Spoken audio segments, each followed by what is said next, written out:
Our next sessions, digital comes under digital rhetoric and language education. I'm happy to introduce them.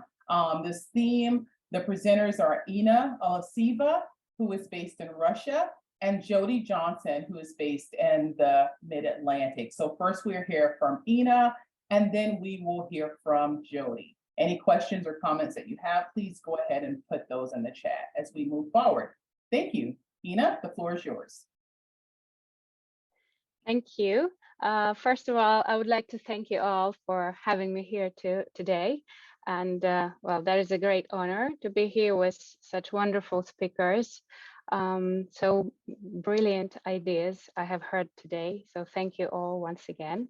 To begin with, I would like to say a few words about myself. So I'm an English teacher, and currently I work in a school. I used to work at university, but I had to move with my family, and now I work at a school, which is not just a school, but an educational center, which consists of several institutions. There is this educational center for gifted and talented kids. There is a university and IT college, which is a scientific university, and school, which is a lyceum, where I currently work. And I would like to share some of my ideas on artificial intelligence platforms in education and digital learning, and well, the role of teachers in this process. And well, I should say that it's not like my oldest research or something. I started thinking over this topic quite recently. This winter, I participated in a contest for English teachers, which was the final part of which was devoted to presenting a speech on challenges posed by, well, anything actually for English language teachers. And I chose artificial intelligence as one of the major challenges. And that was a really a rewarding experience, and that made me more interested and involved into this process. And the second event was my IT student from IT college participated in a contest for students. That was a kind of essay and research paper, the topic of which was robo-ethics based on Isaac Asimov's robo-laws and dilemmas devoted to this. And here in the presentation, I have links to the speech from that contest and the work of my student, which if you're interested, you can later read after you get all the materials from the conference. Here I have a brief outline of my presentation. And well, for the start, I wanted just to give a formal definition of artificial intelligence, which of course is something that most of us understand, maybe in our own way, but if to put all the ideas into one, we can get something like simulation of human intelligence in machines that are programmed to think, learn, and solve problems like humans. But this is something which is really difficult to define. And some people say that even Elon Musk can't, well, really define what AI is. And here you see one of the quotes of well, Paul Boutin, who's working for a magazine on IT. To begin speaking about education integrated with digital learning and artificial intelligence, we should definitely pay attention to the idea of Education 4.0, which represents framework which responds to the challenges and opportunities presented by the fourth industrial revolution, which most people say we're experiencing right now, and nobody knows when it's going to end. So the basic idea of this approach is that education, this is the theory, yes, of education and practice, where cutting edge technologies are applied, and all of those AI generated platforms and applications, big data, virtual reality, the Internet of Things. Of course, I understand that this is not something that all, this is a global concept, but this is not something that is globally developed yet, but it is going on, and we should all be aware and try to be in the at the forefront of everything that is happening, to be able to respond to our students' needs and just to discuss things with them after all. Here you can see how Professor Nicholas Davis, Professor of Practice from Thunderbird School of Global Management, defines the idea of the fourth industrial revolution. And he describes it as the advent of cyber physical systems involving entirely new capabilities for people and machines.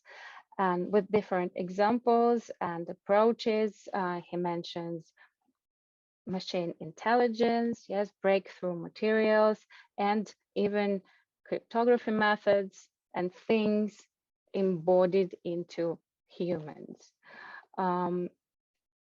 To continue, we should briefly pay attention to the key points of Education 4.0 approach. And the first one, and the major one to my mind, is personalization, which is, well, for me, not only the pillar for this approach, but for my approach as a teacher, as an educator in general. So without making it personal, to my mind, you can't get to the core of educating. Yes, you can't get to your students' needs and motivation. So personalization is maybe the key principle of any learning. So, and here it resonates with just standard learning, and it underlines the mission of teachers as educators. So personalizing pathways created by AI technologies, which optimize language proficiency for individual students' needs.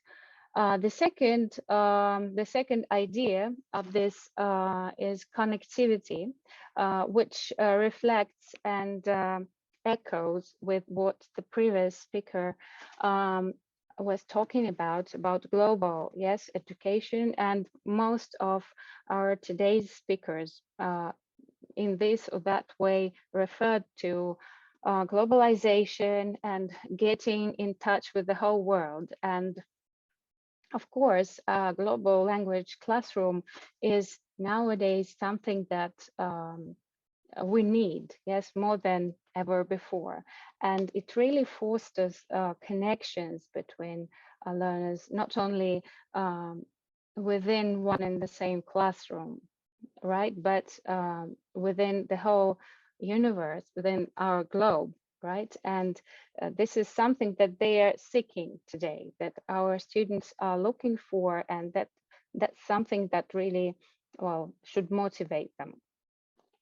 And the third principle of this Education 4.0 approach is lifelong learning, which is something that fosters, yes, with the help of artificial intelligence technologies, your continuous learning, which enables learners of various ages and age groups get what they want from learning, from the learning process, speaking about language learning or anything else.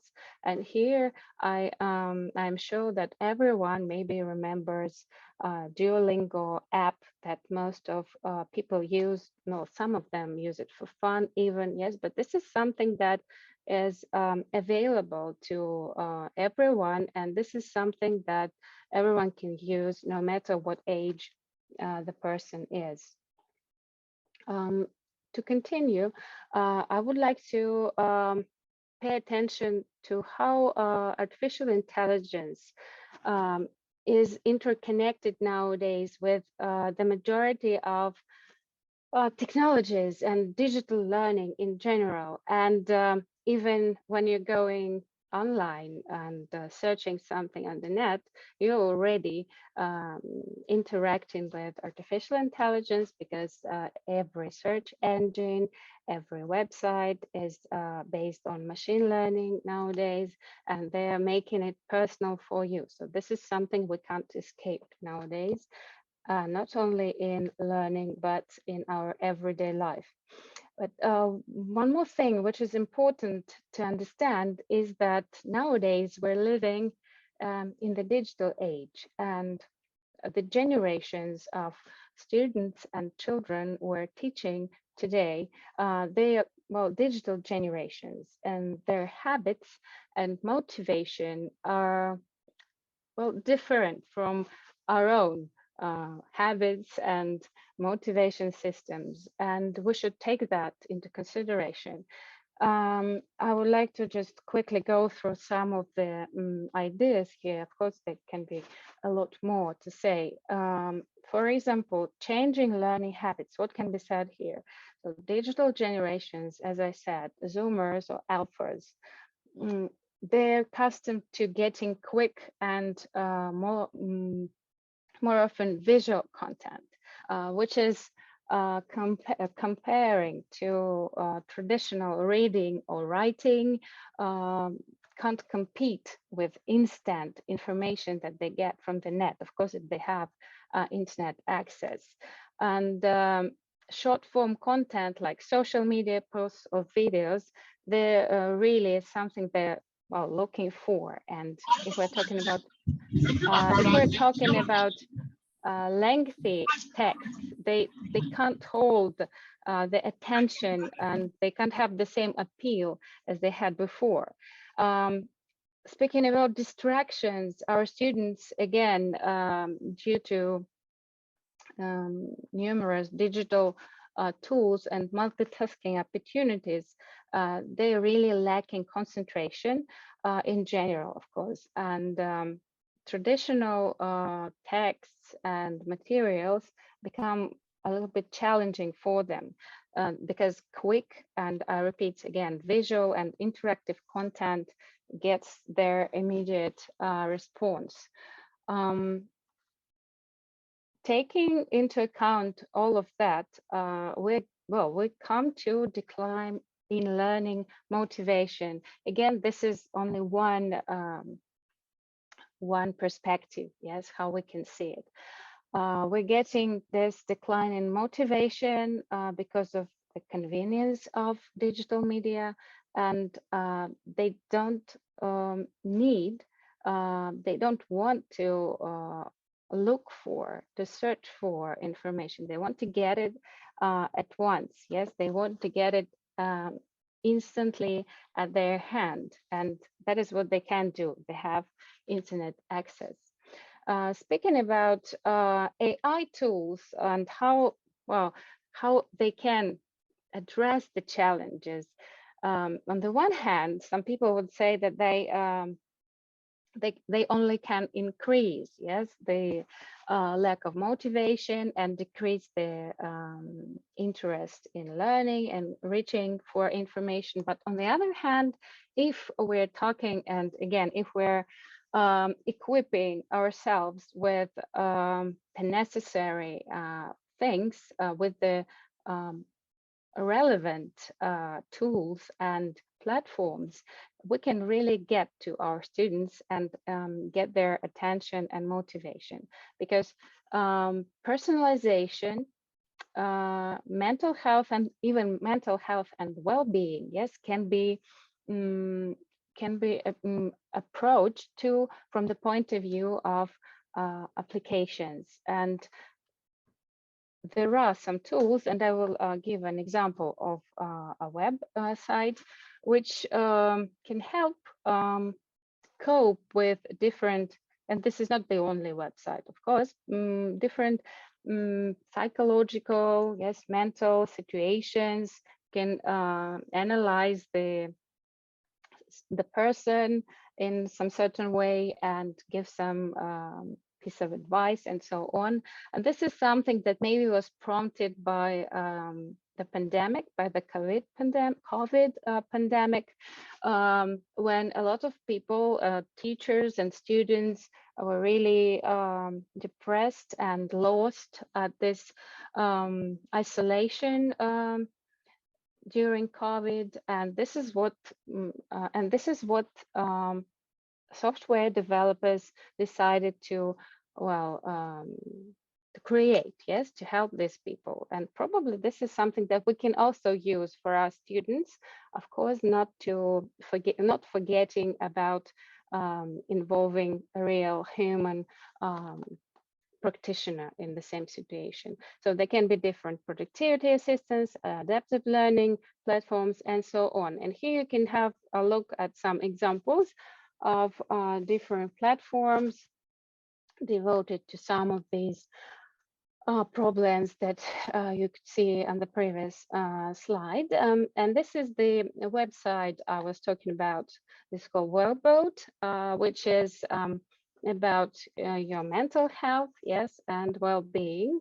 So you can, if you're interested, you can research it later, following the link or scanning the QR code. Maybe you might find it useful in your situation, your learning environment.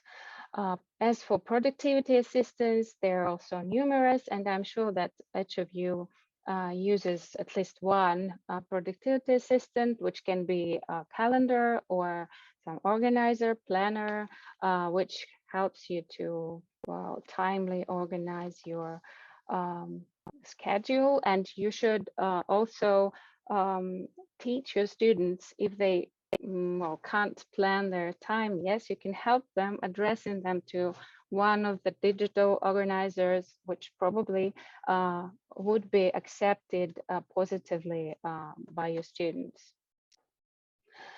Speaking about adaptive learning, it is also very important because such platforms or apps, they can really help you adjust the content to the needs of your students, adapting to the difficulty levels, to their needs, and it can ensure that your students get personalized attention and support and feedback, which is also extremely important.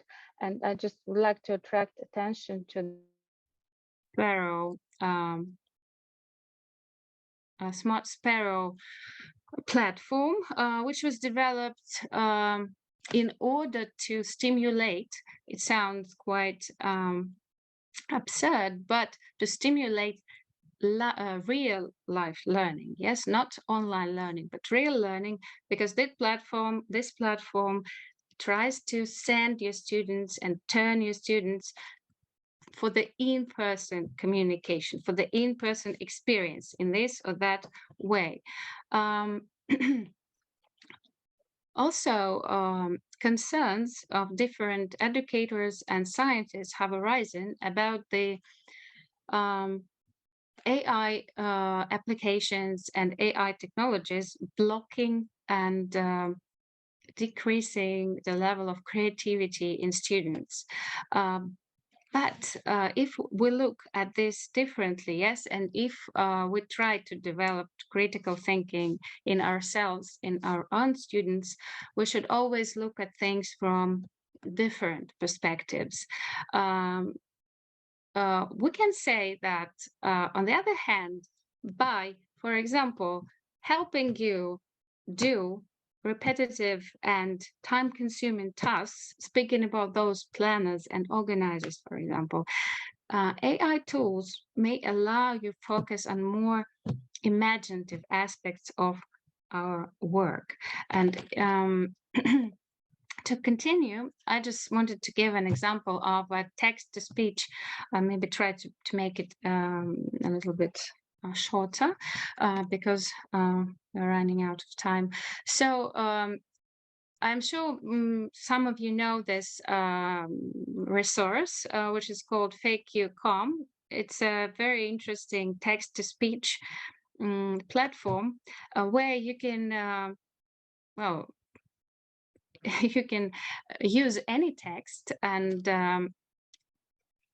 there is a choice of voices of famous people, characters, actors, who will later read this text to your students. For example, I put Shakespeare's sonnet into this app, and I have chosen Arnold Schwarzenegger to read this, just a brief abstract. I compare it to summer's day, felt more lovely and more temperate.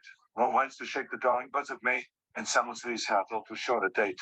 Well, I'm not sure if it sounds like Arnold Schwarzenegger's voice, but anyway, it is supposed to, and you and your students can work with it, can play with it, and use it to your own benefit. For teachers, there are also plenty of resources, and there are just some examples of websites for lesson plans and creating handouts and even assessment and syllabus documentation. Of course, these are only guidelines, and without your participation and without your processing this material that AI platform gives you, it will never become personal. Yes, it can just help, but of course the creative work, the creativity is from your side and from your students' part. Speaking about different methodologies, which can help us apply AI into language teaching.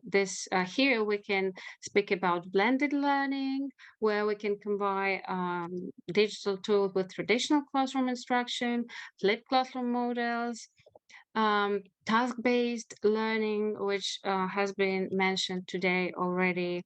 And here we can speak about role plays, real-time feedback, authentic language use, again, designing AI-supported language learning tasks. For example, you can take picture generating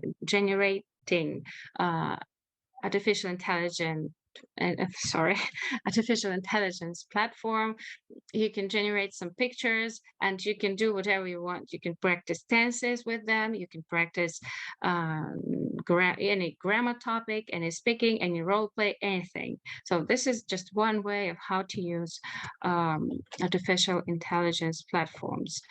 And of course, collaborative learning, which is the key and the core principle as well, because without collaboration, without getting their peers feedback, without getting your feedback, and they also want to get feedback from the whole world. And when they create, for example, a class project, I don't know, maybe some advertisement of or an essay or a group project on some poetry, they want to post it online and get feedback from different people, from professionals, from their peers, from their friends, and from whoever, even from from celebrities, like famous actors or singers. And this digital education 4.0 situation, yes, and this global digital opportunities, they make this possible. And this is what our students want to get. There might be some ethical considerations here, because AI algorithms and data processing might introduce some bias or cultural insensitivity in not only in language teaching materials and feedback, but in general.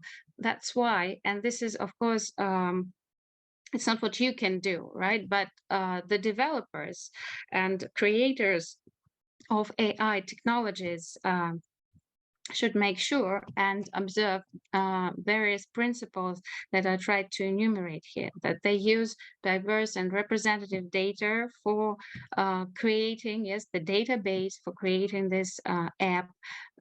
They should definitely involve human oversight and review, culturally contextualized content, feedback customization, continuous evaluation and improvement. And this is where they can use our opinions. Yes, they're getting feedback from their users.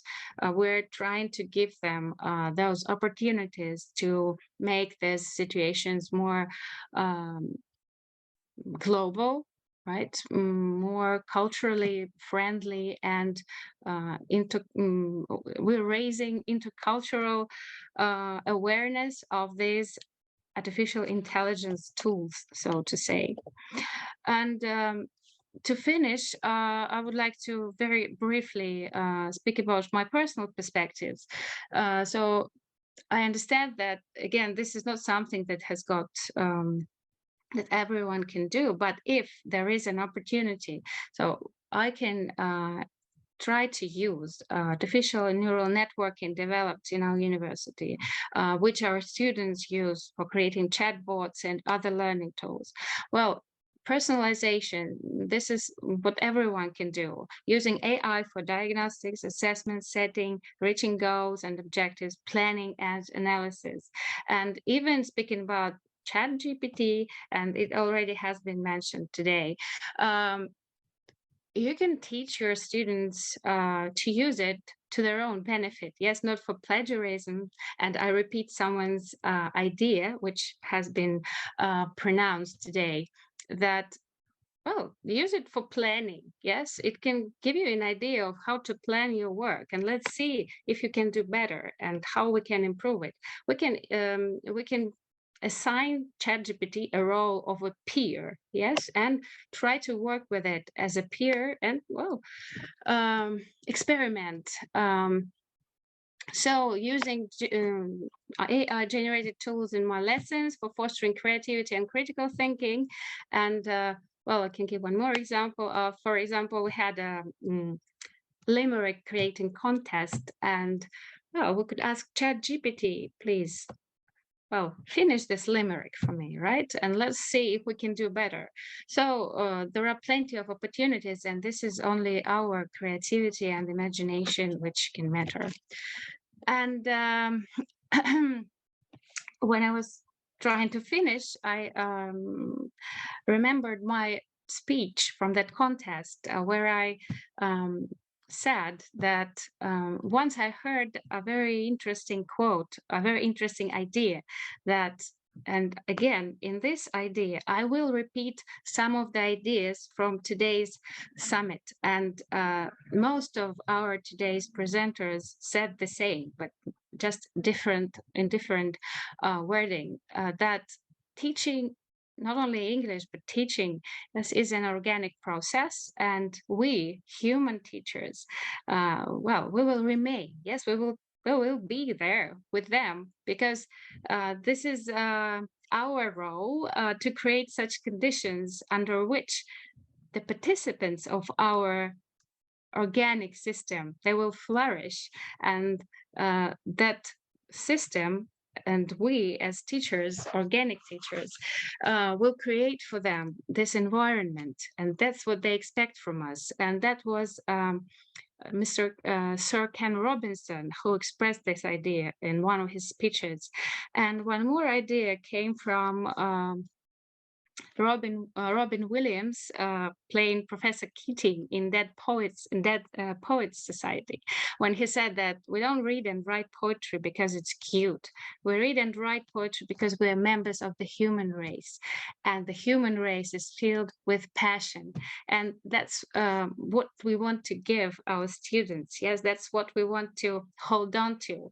And we as humans, we should enjoy that we have this privilege of fostering creativity and imagination in our students. And the final thought again comes from fictional character, but I think that it will be a good idea to finish with this. This is a quote from the Game of Thrones, from Tyrion Lannister, who said that, never forget what you are, for surely the world will not. Make it your strength, then it can never be a weakness. Armor yourself in it, and it will never be used to hurt you. So this is about everything we discussed today, about AI, about our personality, about our individuality. So we should use what we have to our own benefit, and nobody will be able to hurt you. So thank you very much for attention. So Jodi will be presenting on 21st Century Schools, project-based digital learning through Google. Good afternoon, everybody. So I put in the chat box already, I am an ambassador for the Applied Digital Skills program with Google applications. If you would please sign in for me. I believe I put it in the chat already. There's a sign-in sheet there or the link, just so I can get credit for presenting. But our topic is so aligned with what I'm going to share with you today on empowering compassionate ELT professionals, or just empowering compassionate educators, professional educators in general. My presentation is to introduce a learning tool that you could use in your classroom. So if we could just, before we get started, if you could tell me in the chat box what level you teach. If you are K through 12, you can put a 1 in there. If you are higher ed, if you can put a 2, and then if you teach adult learners, if you could add a 3. And then that way, you know, that just better helps me. Okay.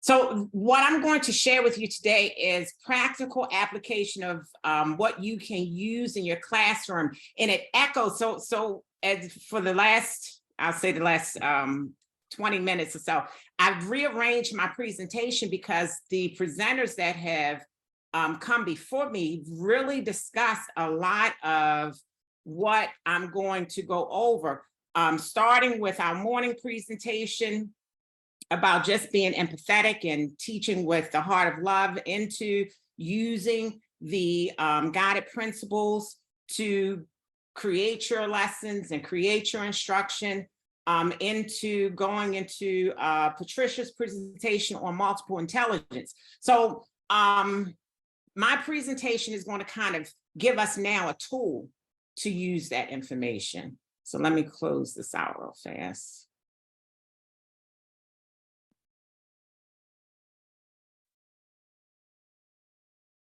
Okay. Now I've almost feel like I forgot how to share my screen to present with everyone. So why I'm an ambassador for Google digital tools is because it follows my belief in cultural relevant pedagogy. When I teach, I always teach with the mindset that I'm here to teach children how to construct their own learning and understanding. I don't want them to be stuck in the skills mastery, instruction, and curriculum that you know, they are often given to us. So embedded in that desire and need to make certain that my students are ready for the real world is the teachings and the philosophy of Gloria Lansing Billings. And she has three different tenets, the key tenets that I always use when I am in the process of teaching and learning and planning for that engagement. So, you know, what's going to empower the students, and you see here, incorporates student culture and creates classroom content. These are the three outcomes that I'm looking at when I'm choosing the resources that I'm going to add to my curriculum and instruction. So I always want students to know that they are empowered to understand content and processes in their own understanding as it relates to their culture, their beliefs, how it incorporates into the curriculum and maintaining it. Because, you know, I'm still obligated and mandated to teach the standards. So when I'm looking at resources and materials, what's going to align best, that's also going to tap into those multiple intelligence, give students those rich experiences in order for them not to memorize what we've learned, but to actually make it a part of their everyday learning. So digital applied skills, the overview, it's a curriculum designed to equip students with practical skills that will help them succeed at school, in the workplace, and in life. So, you know, my first survey question was, you know, which levels do you teach? Because these lessons that this program cover goes from, and I modified some of my instruction. I was teaching elementary school recently, so I modified for elementary school, but it's mainly middle school and beyond, because there's so many different skills that you can choose to use and incorporate into your instruction. So the direct connection to ESL or ESOL for this information is using technology to teach your content. So, you know, I was a content teacher before I went and studied to get my ESOL and TESOL certification. Practical application of English language, because it's going to go over each of those English developmental skills that my students in K-12 must be able to demonstrate that they understand in speaking, listening, writing, and reading. It's incorporating digital skills and connecting to essential life skills. And that's for our adult learners and those learners that are in college looking for employment, because we know that oftentimes you need to have these digital skills in order to secure the right employment. So our commitment, and this is the commitment of Google. So Google, they believe that all students should have the opportunity to meaningful engagement with technology skills for the future, because learners today need basic digital literacy skills to be successful in any career and any skill. And, you know, this makes me think about years ago when my daughter was in middle school. She graduated high school 2011. So in middle school, she was in a gifted and talented program, and her focus was technology.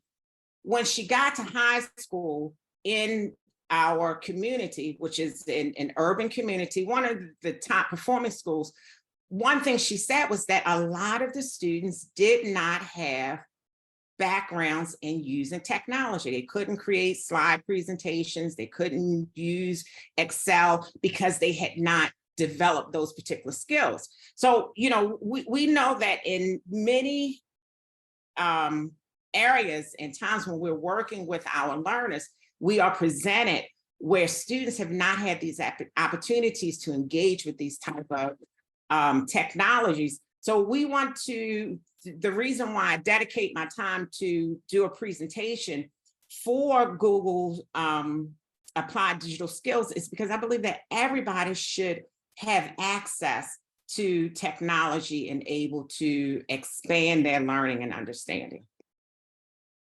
So here's a video of how it's applied. The role of schools has changed drastically because of the use of technology. It's no longer sufficient to be just a textbook and paper classroom. Applied digital skills is like a website that you go on and it'll give you a task and work you through it using videos. At the end of the video, it's going to have like a list. Step 1, do this. Step 2, do that. So you're going to do it yourself.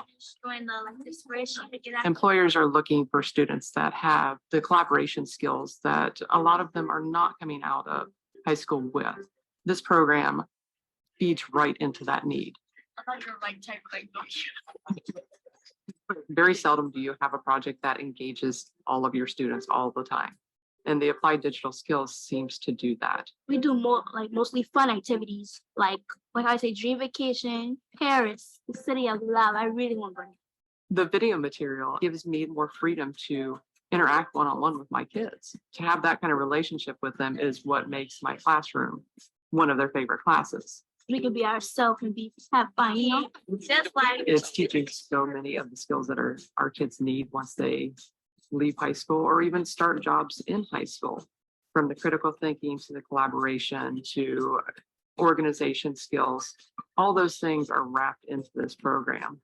And to be able to utilize that across the board at all schools, I think would be invaluable. Okay. So this morning, Dr. Som, he talked about the 4 C's. He talked about 21st century teaching and learning. So, let me get out of here. 1 second.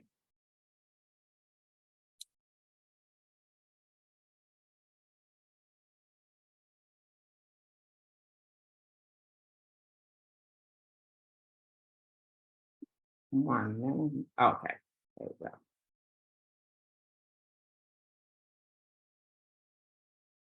Okay, good. All right, so as I was saying,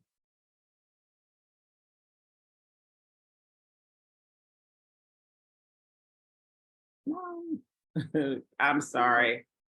Okay, so let's see how I can get my presentation. Okay, well, I'm just going to leave it like this for now. There we go.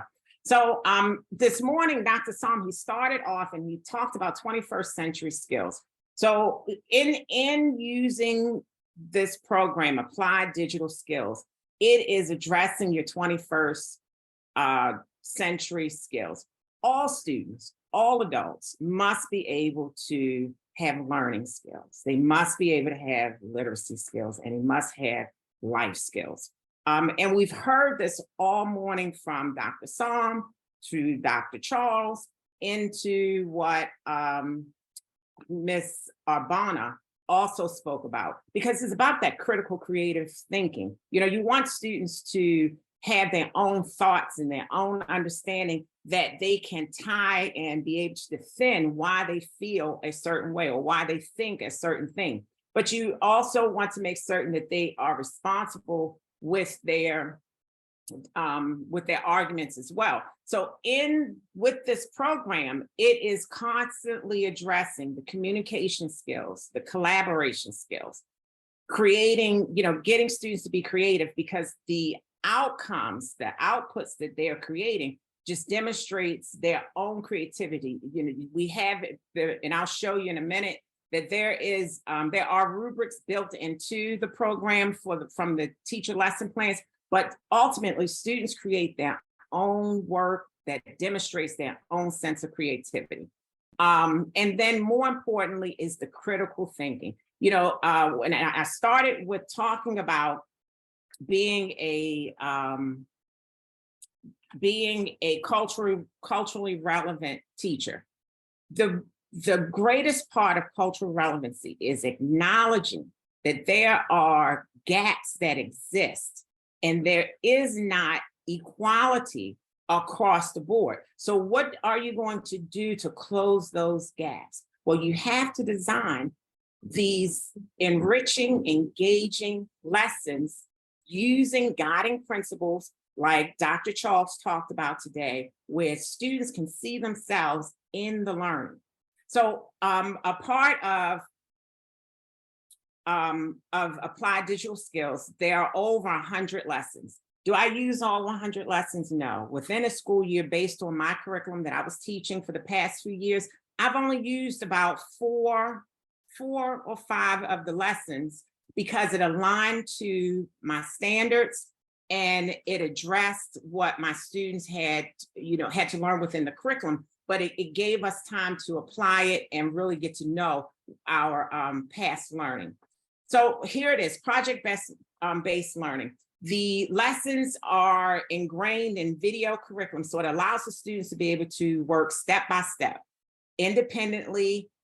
They can slow down the speed of the video, they can fast forward it, they can change the language. A lot of the videos, and I'm going to show you shortly, a lot of videos can be played in English, they can be played in Spanish, some in French. You have to look through it to find the videos that are in French. They're, it's over 120 hours of lessons. So again, depending on what I'm teaching, I will find a lesson that aligns with my standards as another way for students to grapple and apply that standard-based learning so that it doesn't become skills mastery, but it's actual application of understanding the standard and how that learning works and can be used in everyday situations. It also enables teachers to interact with students in small groups. So, as I'm working with, as everyone else is, you're walking around monitoring where students are, you can pull certain students aside and help them with some of the skills that they may be working with. If you look down here, students have the opportunity with the lessons to engage in any one of these Google applied digital skills. One thing I do, and the other thing I like about it is because it promotes collaboration, not only with students in the classroom, but among educators. So I stay in close contact with my media specialist, and I'm aware of what some of the skills, the digital skills that she has taught prior to me assigning a lesson, because, and I say to the students, well, you've learned this already. I know that your teacher and media specialist has taught this to you. So come on, let's apply it. Let's practice it. And so, they get to read, to use these skills in another formats, because, as we know, the more we use it, the better we understand it. And then the practical life skills, again, going back into those 4 C's, that communication, collaboration, creativity, and critical thinking, which is very important to drive us into our professions, because even as adults, as we're learning today, we have to know how to communicate, collaborate, and think critically with one another. So here's some of the features that's from the program. When you begin to use some of the lessons, you'll see downloadable videos. So, and I put here, and I'm going to actually take you to my dashboard so you can see the lessons and how it works. So they have downloadable videos. So in case, like Dr. Sam mentioned this morning, his electricity may go out. Well, you can download the videos, or the internet may go out. You can download the videos and you'll have it stored. Closed captions, that's in Spanish. There's the playback speed and picture-in-picture. So I'm going to, and I made a few adjustments today because I want to respect everybody's time. So I'm going to just go straight to, okay, so this is the dashboard. This is how it will look. So here's my dashboard. And once you, and also in the chat box, I put the link to set up your own account.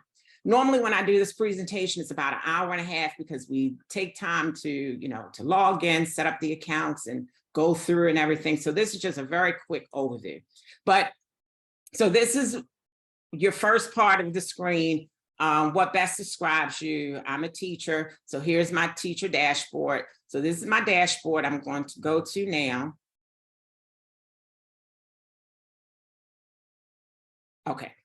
So at my dashboard here, these were my classes I had this past school year. These are the lessons that we worked on. Our very last lesson we worked on was designing a pollinator garden. So these are some of the, this is how your dashboard will look once you set up your class and you get your your students logged in. You do need to have a Google account. And what is also very convenient is if you have a, what is the, oh gosh, a Google Classroom. Because I can assign my assignments directly to Google Classroom. If you don't have Google Classroom, you can put it on Canvas and provide them with the link, and that will work as well. So the way it works here, it is browse lessons. So here are the lessons.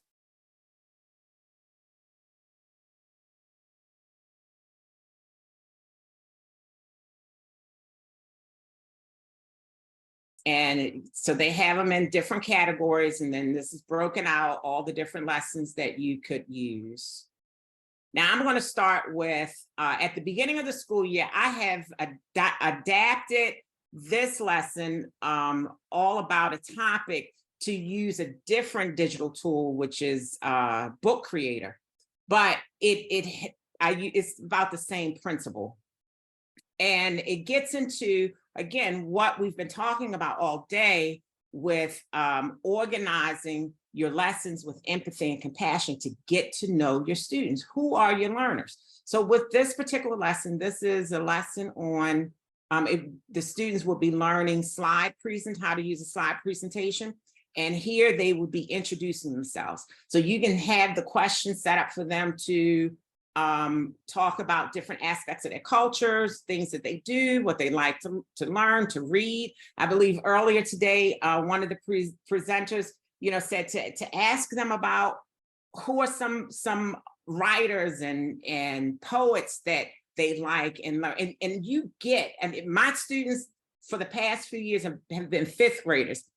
I get all of that information from them. They know what authors and poets and musicians they like, as well as I create a project so the parents get to contribute as well. So here's the lesson plan. The rubrics are here. At the end of your lesson, I'm going to show you real fast. It's a digital, applied digital skills certificate that I give to the students. And once the students complete the lesson, their name will automatically populate here. So you don't have to type in anything. You don't have to type in the name of the lesson. It automatically populates. I just choose my class. And once I do that, it's there. So you get them the certificates to acknowledge their work that they did as well. And this is the area where you can download the videos in case you know that you're going to go somewhere and you don't have access to the internet. You can download it and have it saved on your computer. Now, before I go any further, are there any questions? Because I modified my presentation so that we don't take too long. But are there any questions so far?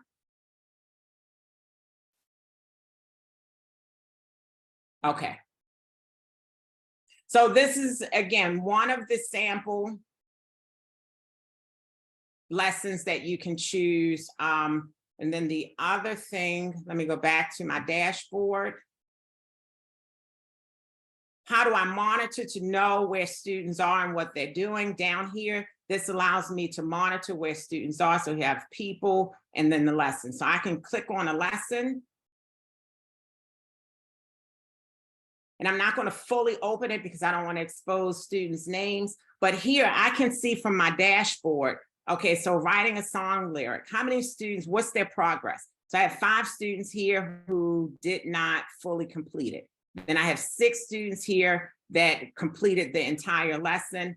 And that was like at the beginning, I made some modifications, some adjustments to that one. That's not a good reflection of my students' work. But here you have where all of the students 16 of my students completed 100%. So you can see here, where students are.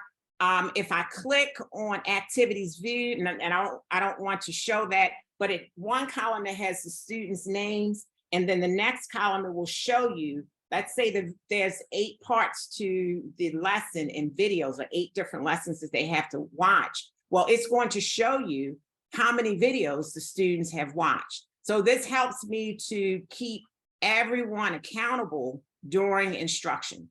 That's why I also really like it, because I'm not just sitting them in front of a computer and say, hey, get started and get to working, but I can also monitor their progress as well. Okay. So these are some of those are the lessons.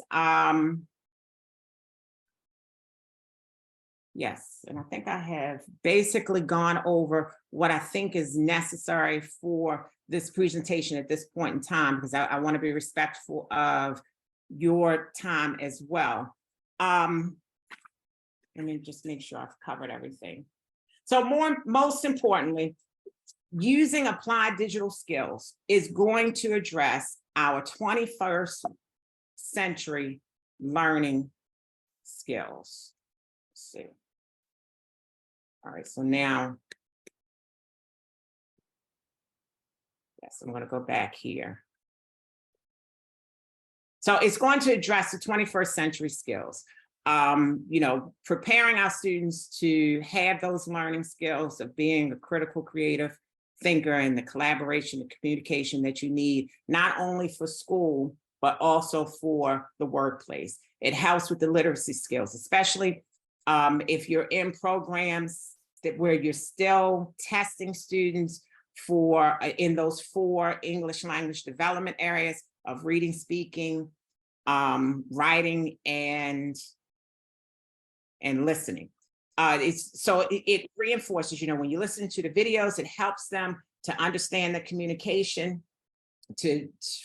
at their own pace, for them to go back and to be able to take what they've learned from that video and then transfer it into a final product.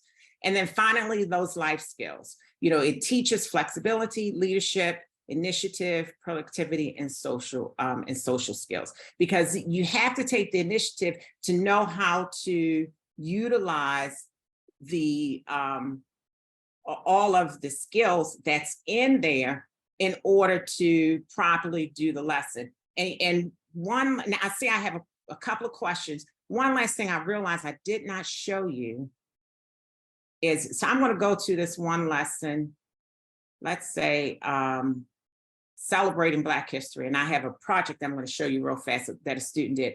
But when the students start the lesson, this is very key.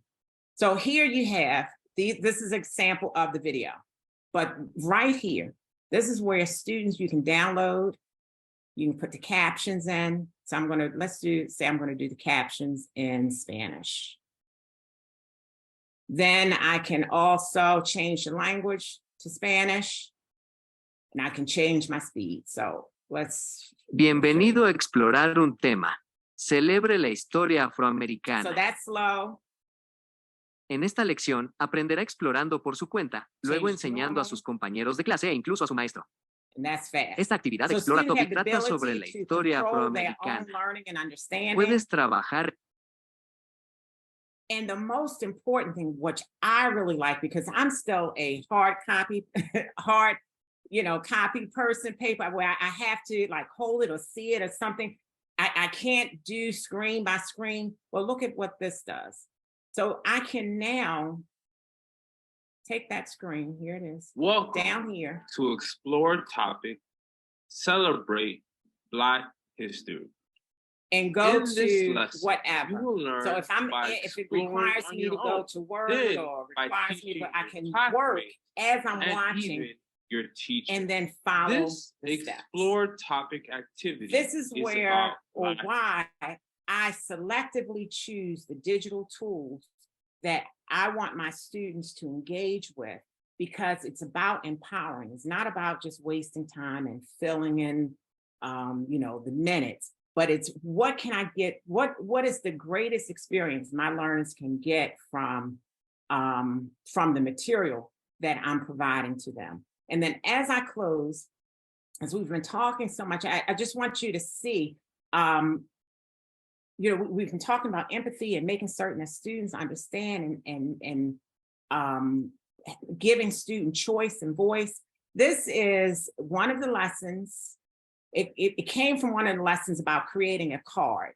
Well, when Uvalde happened 2 years ago, I had just read the lesson. And I said, you know, we're going to show love and we're going to show that a community is not only in that area in Texas. So I had my students to create cards to show their sympathy and empathy for what took place in Uvalde. This student, she created her card and she translanguaged. She came to me, she said, teacher, may I write it in Spanish? I told her, sure.